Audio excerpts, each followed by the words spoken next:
Hey guys, today I'm going to go over the basics of a squat. So when I teach squat, I start with body weight, and I always start with 3 easy cues. So that's knees out, chest up, and sit back. Keep it simple. Okay, so when I start, my stance should be feet about shoulder width apart with the toes slightly out. Okay, and we're going to go into our first one, which is knees out. In order to get our knees to come out, we need to create torque. So I like to say you're either thinking of spinning your feet out, but don't actually let them spin, and you'll notice you create torque there, or think of spreading the floor. Either way, whatever works better for you. All that's doing is turning on our glutes so that when I come down, those knees want to come out rather than letting those knees dive in. Okay, so that's the first one.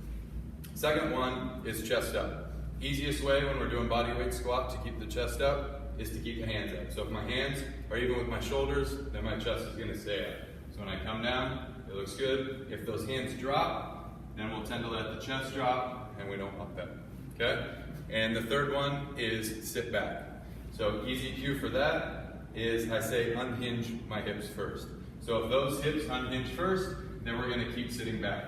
If my knees go first, which is a big problem I see a lot of people starting squatting doing, is they sit those knees forward and then they just keep moving forward. So again, unhinge those hips first, and that'll help you sit back.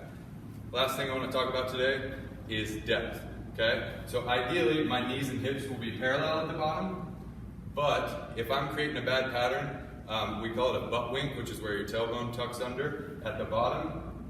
That's not a good thing. So if I get to good depth here, and then I start getting into that butt wink and I let that tailbone curl under, that's a bad thing. An easy way to correct that, because most of the time it's just a motor pattern issue, so an easy way to correct that is do what we call a heel lift. So all you're going to do is I have 5-pound plates here, putting your heels on the plates, and then everything is normal. Squat like normal. So knees out, chest up, and sit back. That'll allow you to get a little more depth, and it's just correcting that motor pattern. I always say do that for a couple weeks, see how that's feeling, take those away, and see if you can correct that depth and get all the way down there. Have fun squatting, guys.